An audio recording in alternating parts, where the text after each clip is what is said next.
بسم اللہ الرحمن الرحیم۔ آج ہمارا موضوع ہے مائستھینیا گریوس، جس کو ہم طبی زبان میں الوہن العضل الوبیل کہتے ہیں۔ یہ ایک آٹو امیون ڈیزیز ہے جس میں بلڈ کی اندر کچھ ایسی اینٹی باڈیز بننی شروع ہو جاتی ہیں جو ہمارے عضلات کو متاثر کرتی ہیں۔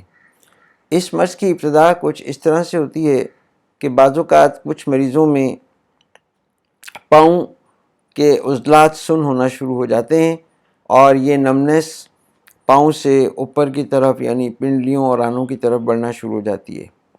بعض مریضوں میں مسلز کے اندر ویکنس اور اس کے بعد پین اور سپاسٹیسٹی بھی شروع ہو جاتی ہے، جس میں زیادہ تر آنکھ کے، چہرے کے اور نگلنے کے عضلات زیادہ متاثر ہوتے ہیں، اور کچھ مریضوں میں چلنے پھرنے میں دشواری ہوتی ہے، آنکھ کو بند کر کے کھولنے میں دشواری ہوتی ہے، نیز یہ کہ ایک کے دو دکھائی دیتے ہیں، اور بعض لوگوں میں بہنگا پن کی شکایت بھی ہو جاتی ہے۔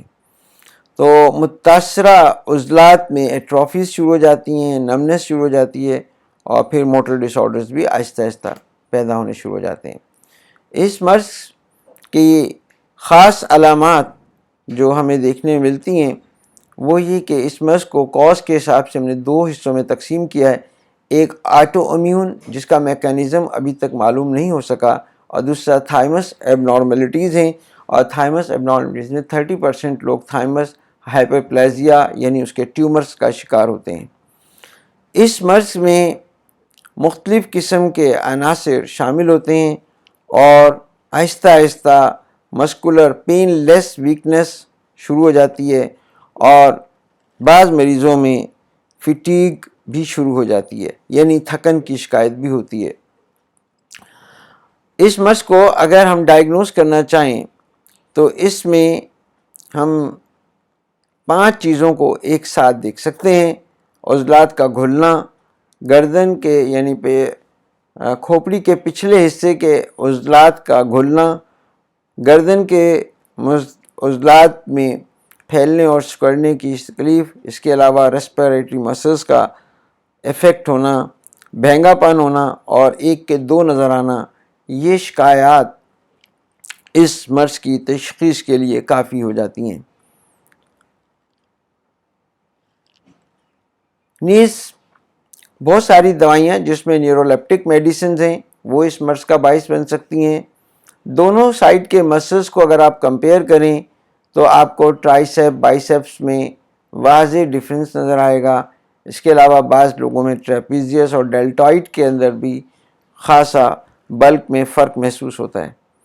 بہنگا پن کی مختلف صورتیں ہوتی ہیں، مسکولر ویکنس ہوتی ہے، پین لیس ویکنس ہوتی ہے، نگلنے میں تکلیف ہوتی ہے، اور یہ مریض جب مسکرانے کی کوشش کرتا ہے تو اس کا چہرہ ایک سائڈ پہ جھکا ہوا محسوس ہوتا ہے۔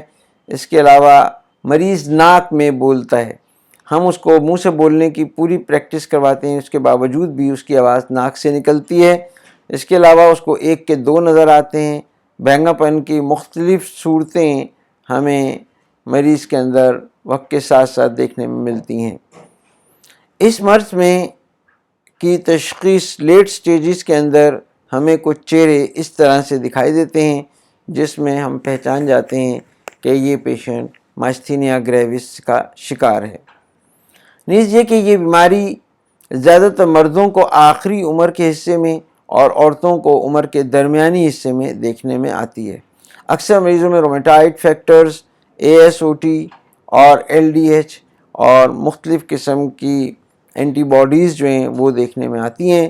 نیز یہ کہ الیکٹرو میموگرافی کے اندر مختلف DNA کے اندر ڈیفیکٹس نظر آتے ہیں، اور جو کہ ہماری اعصاب کے سگنلز کو روکنے یا ان کی شدت کی کمی کا باعث بنتے ہیں، جس کی وجہ سے مسلز کو نیورو سپلائی نہ ملنے کی وجہ سے اس کی بلک میں اور اس کی گروتھ میں واضح طور پہ کمی آنا شروع ہو جاتی ہے، اور آہستہ آہستہ اس کا اثر ان کے ریفلیکسز پر بھی پڑتا ہے۔ یہ ایک آٹو امیون ڈیزیز ہے، لہٰذا اس کے اندر قوت مدافعت کو بڑھانے کی کوشش کی جائے۔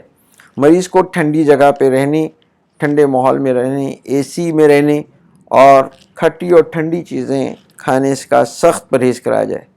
متاثرہ عضلات میں روغن سرخ، روغن مالکنگنی کا مساج کروایا جائے۔ اس کے علاوہ اگر یہ ٹانگوں میں نمنس پائی جائے تو بکرے کی چربی، بکرے کے عضلات کی چربی کا آئل بنا کر اس کا مساج کروایا جائے۔ اس کے علاوہ اس مرض میں معجون فلاسفہ صبح و شام حب ازراکی یا حب عنبر مومیائی کے ساتھ دینا انتہائی مفید ثابت ہوتا ہے۔ بعد غذا جوارش جالنوس یا جوارش زنجبیل استعمال کرائی جائے اور شب میں ماء اللحم استعمال کروایا جائے۔ بہت شکریہ، جزاک اللہ، السلام علیکم۔